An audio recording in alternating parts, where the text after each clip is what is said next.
Bonjour à tous et bienvenue sur cette nouvelle vidéo. Aujourd'hui, nous allons voir pour un tag. Donc j'ai repris ce tag de la chaîne de Manon de Vibration Littéraire. Donc j'ai repris ses questions et donc le tag c'est suis-je accro à la lecture.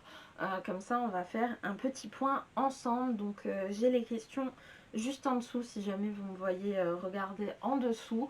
Mais voilà, je suis pas loin. Donc première question, en tout cas, on va tout de suite commencer dans le vif du sujet parce qu'il y en a quand même 14, donc il y a de quoi faire.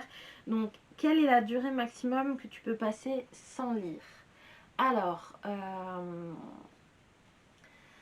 actuellement, j'ai quand même repris un rythme de lecture. Euh, je pense que 3-4 jours maxi. Après, j'avais arrêté pendant un an, mais parce que j'avais un travail qui me permettait pas de lire clairement. Mais je veux dire, là, depuis que j'ai recommencé, je pense 3-4 jours sans une lecture, c'est mon maximum parce que même quand j'ai fait des pannes de lecture, on va dire, j'ai quand même essayé de lire des choses, des BD ou des petits trucs jeunesse pour pas être trop bloquée. Sachant que souvent, quand déjà je fais des pannes de lecture, c'est vraiment. Alors, soit parce que j'ai eu un coup de cœur intersidéral et que j'ai trop du mal à sortir, ou alors, et ça m'est arrivé fin de l'année 2020, j'ai eu une telle déception sur un bouquin que j'ai pas réussi à m'en remettre. Mais clairement, j'ai pas réussi à m'en remettre. Et je pense que mes lectures qui ont été après, même si j'ai quand même eu de bonnes lectures, parfois ont été parasitées en fait par celui-là. Parce que je me suis dit, mais non, mais c'est pas possible. En plus, c'était une maison d'édition que j'aime beaucoup. D'avoir tellement de fautes d'orthographe, de syntaxe, de logique dans le roman. Enfin, bref. J'ai pas compris et clairement, je m'en suis pas remis.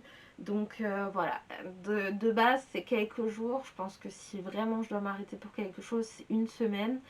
Euh, mais forcément, si je m'arrête pendant une semaine, c'est aussi du contenu que je vous fais pas pour vous.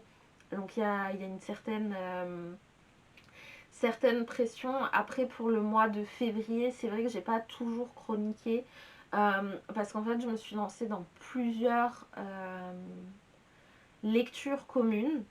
Et les lectures communes se sont étalées sur tout le mois de février. Ce qui fait que j'en ai lu, bon, j'ai quand même réussi à vous faire un update, j'en ai quand même lu 6 et en fait, clairement, il y en a un septième qui est encore en cours de lecture parce que je me suis fait tellement dépasser par ce mois de février que j'ai pas eu le temps de le finir. Mais ouais, une semaine vraiment maxi, mais normalement c'est 2-3 jours. Voilà. Ensuite, combien emportes-tu de livres sur toi, e-book et papier, à tout moment? Alors déjà, je télétravaille depuis plus de 2 ans, hein, ce qui n'a rien à voir avec le Covid, même 3 ans en fait, vu que j'ai fait mes études en... Donc c'est vrai que je suis souvent à la maison, donc j'emporte rarement mes livres papier si tel est le cas. Mais maintenant, si je me déplace, j'ai toujours en salle d'attente d'un médecin ou de je sais pas quoi, j'ai toujours ma liseuse et j'ai en général deux lectures simultanées. Alors là, c'est marqué e-book et papier. Euh, mais parfois j'en ai trois parce que j'essaye de me faire, vu que j'ai un abonnement, enfin, je l'ai un peu stoppé là parce que j'arrive plus à suivre, mais j'ai un abonnement audible aussi pour les livres audio. Donc j'essaye de me faire un audible par mois. Donc je peux avoir trois lectures, à savoir que forcément ma lecture e-book et mon audiobook, au final, je les ai tout le temps avec moi, que ce soit sur mon téléphone ou sur l'une de mes liseuses. Parce que j'ai une liseuse qui fait audio aussi. Donc elles sont jamais loin. Gardes-tu des livres achetés, reçus et que tu aimes? Voilà. Gardes-tu tous tes livres achetés, reçus et aimes-tu t'en séparer ou faire de la place pour des nouveaux? Alors, souvent, Comme je suis pas sûre en fait de moi, je vais souvent les prendre en e-book d'abord et après potentiellement les racheter en livre. Après, ça ne m'empêche pas que parfois je vais en librairie et que j'essaye juste d'en trouver un et que voilà, je tombe sur des bouquins. J'ai une pile là à mes pieds qui sont de livres que j'ai soit pas aimés, soit moyennement aimés et que j'aimerais me débarrasser entre guillemets. Après, souvent d'abord je demande à quelques proches à moi qui lisent, savoir si ça les intéresse, si je leur donne. Mais c'est vrai que j'ai la grosse flemme au vu de comment des fois ça se passe, de passer sur un site comme Vinted et autres. Ça m'arrive aussi, même s'ils sont relativement en bon état, parce que j'aime bien quand mes livres sont en bon état, de les mettre dans des boîtes à livres. Voilà, tout simplement. Donc j'espère avoir pas trop digressé, avoir quand même répondu à la question. Ensuite, question 4. Donc, combien de temps passes-tu en librairie en moyenne? Je pense que quand j'y vais, minimum, je pense que je peux passer une trentaine de minutes.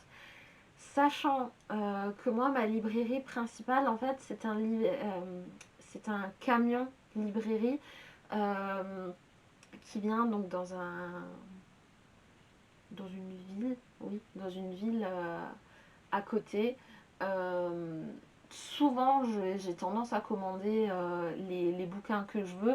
Après, je passe beaucoup de temps aussi à discuter donc avec la libraire, vu que finalement, il n'y en a qu'une de libraire dans le camion. Donc, ouais, ça prend en moyenne 30 minutes. Et quand je vais dans une autre librairie, parce que ça peut quand même arriver, je pense que la trentaine de minutes, mais alors par contre dans l'autre ville là où je vais, il y a genre 3 librairies et du coup c'est 30 minutes par librairie. Mais je pense que c'est à peu près ça. Euh, Combien de temps passes-tu par jour à lire? Euh, je passe minimum 1 heure par jour à lire, alors ça peut être bien plus, c'est rarement moins, ou alors peut-être 30 minutes, mais du coup j'ai tendance à rattraper le jour d'après. Mais je peux clairement passer 3-4 heures d'affilée dans une soirée à lire, ça ne me dérange absolument pas, c'est mon échappatoire à moi. De plus en plus, je remarque que je regarde de moins en moins la. Bon, déjà la télé, je la regarde pas forcément, mais du coup, il y a des services d'abonnement, genre Netflix ou autres. Je regarde quand même beaucoup moins parce que j'essaye de me focus et je mets de la musique derrière ma lecture, mais ouais, 1 heure. Ensuite, à quel moment de la journée vas-tu préférer lire?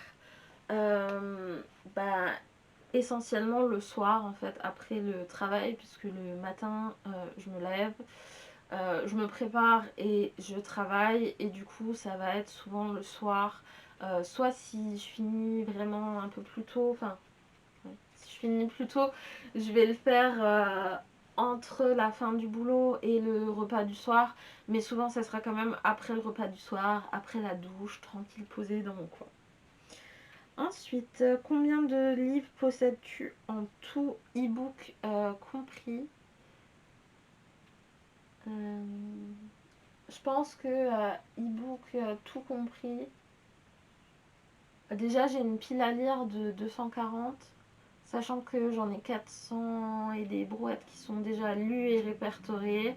Après, je les ai plus tous, hein, mais je pense que j'en ai quand même, e-book compris, j'en ai quand même, je pense, 450, un truc comme ça. Entre. Ouais, si les 450, je pense que je les fais avec les e-books, et si on compte encore, j'ai 25 livres audio. Enfin, voilà. Si on calcule livres audio compris, ça augmente le prix. Enfin, le prix. Le, le nombre. Voilà, je vais y arriver. Ensuite, amènes-tu souvent le sujet de la lecture dans une conversation? Euh, oui, parce que si maintenant on me demande ben, qu'est-ce que je fais hors mon travail, forcément, Même si j'essaye de faire pas mal de choses aussi à côté. Je lis, parfois je me mets à tricoter ou je fais du dessin, que ce soit du dessin aquarelle, pastel ou du dessin digital. J'essaye de me divertir comme je peux. Mais oui, ça peut facilement arriver sur soit des sujets contemporains ou même, et ça je pense que c'est ce dont je parle le plus, c'est des campagnes Ulule ou des auteurs auto-édités qui n'ont pas la chance d'avoir cette publicité des grandes maisons d'édition. Quand je sais qu'un sujet intéresse une de mes personnes proches, je pense que je vais assez facilement pouvoir en parler. Voilà. Quel est ton plus gros livre lu en nombre de pages? C'est une super question. Bah non, je l'ai pas encore fini. Bah si, j'ai trouvé. Je l'ai. J'ai Nil. Après, c'est un intégral. Donc, est-ce qu'on compte un intégral dedans? Mais comme ça, d'un coup, alors je sais plus exactement combien il fait de pages. Attendez, je vais vous redire ça. Il fait. C'est la page d'avant. 1426 pages. Et, et en plus, donc on voit la bricasse. Je l'ai vraiment lu en peu de temps. Donc moi j'ai l'intégrale. En fait, c'est 3 tomes de base séparés que j'ai dévoré. Si jamais vous voulez mon avis sur Instagram, n'hésitez pas. Voilà, je pense que clairement c'est le plus gros lu. Après j'en ai d'autres qui m'attendent. Mais non, de aussi gros, en tout cas dans cette bibliothèque là, en lu, j'ai pas. Voilà. Je pense qu'on a fait le tour. Après, j'en ai d'autres qui m'attendent qui sont aussi. J'ai un e-book à 1800 pages. Voilà. Je l'attends. C'est un intégral de je sais plus combien de tomes. Mais en fait, il me tente tellement. J'ai trop envie de le lire. Mais j'avoue que les 1800 pages, ça me. Comment dire, ça m'incite pas à commencer tout de suite. Voilà. Ensuite, la question 10. Y a-t-il un roman que tu devais avoir à tout prix, rechercher en librairie en ligne ou harceler l'auteur? J'ai le droit de dire Les Aînés, le tome 2. Parce que je kifferais l'avoir. Parce que j'étais trop dans l'histoire. Et il sort que en août de cette année. Et j'ai essayé de négocier en fait avec la maison d'édition en disant oui, comme ils vendent des packs à Noël et que bien évidemment je ne l'ai pas pris parce que en fait je me suis pas dit oh punaise on peut tout avoir en avance en fait, c'était ça le délire.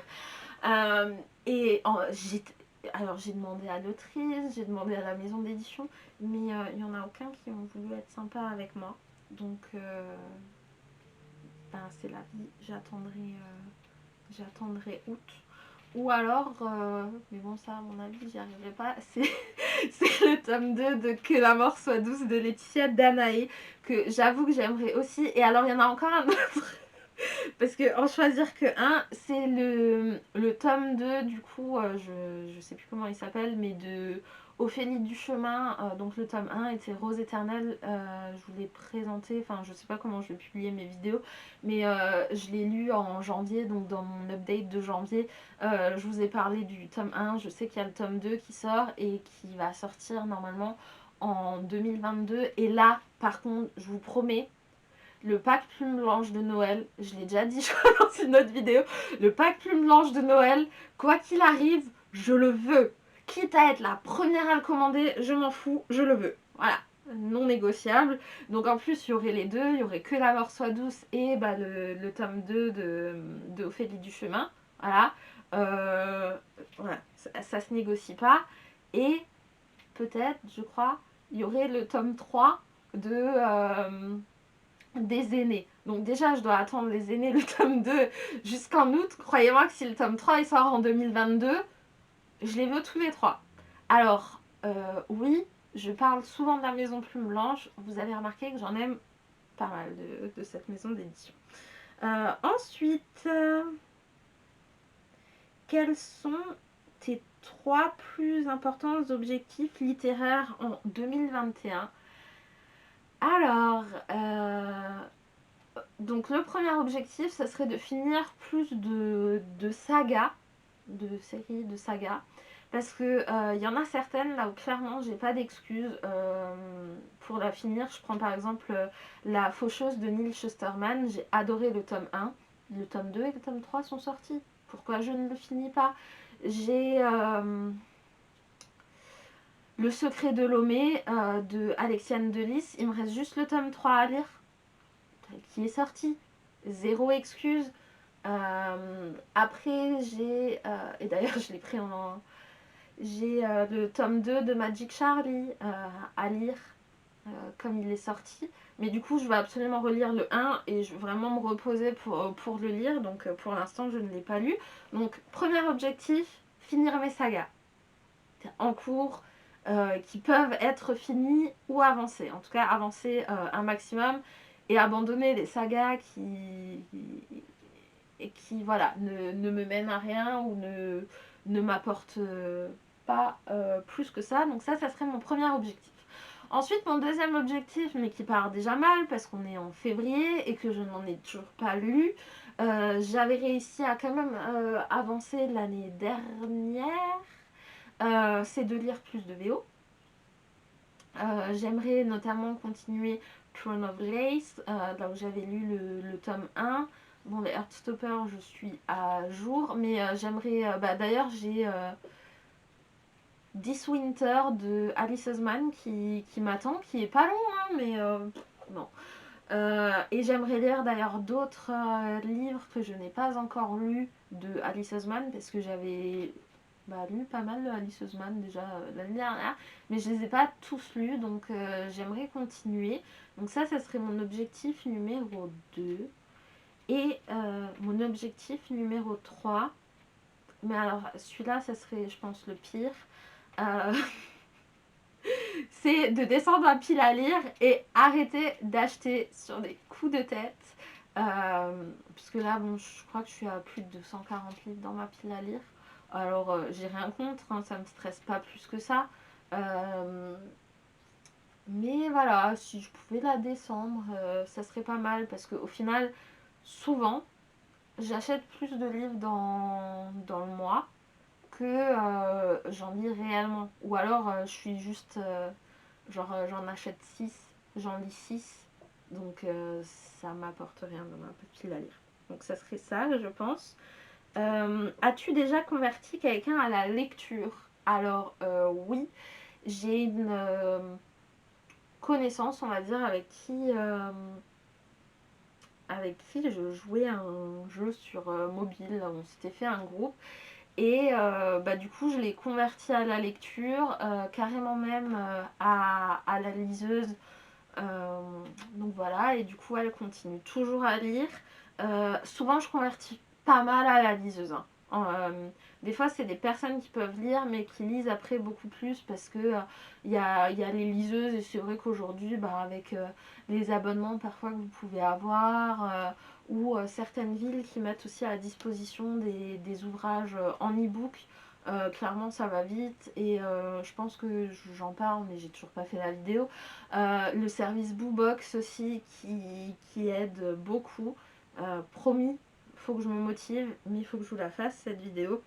Mais ouais, et en fait, ça fait toujours plaisir. Alors, même si on lit pas forcément la même chose hein, avec les personnes à qui je convertis, mais je pense que ce qui me fait le plus plaisir, et du coup, j'ai une amie qui en est l'exemple, c'est que je lis plus qu'elle. Et souvent, elle me dit ah, je sais pas quoi lire, machin. Et ça, je lui file mes bouquins. Et souvent, on aime les mêmes choses. Et en fait, être un peu sa libraire personnelle, c'est un petit plus. Enfin voilà, j'aime beaucoup. Et du coup, on arrive à la dernière question. Parce que je blablate vraiment depuis over longtemps.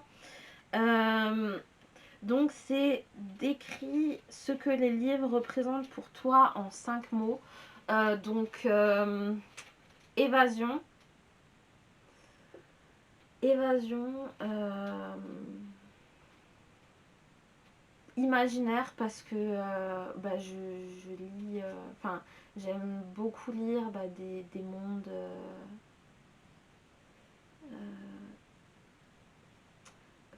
temps pour moi, même si c'est pas un mot, mais c'est vraiment un temps pour moi, une introspection pour moi de pouvoir lire, etc.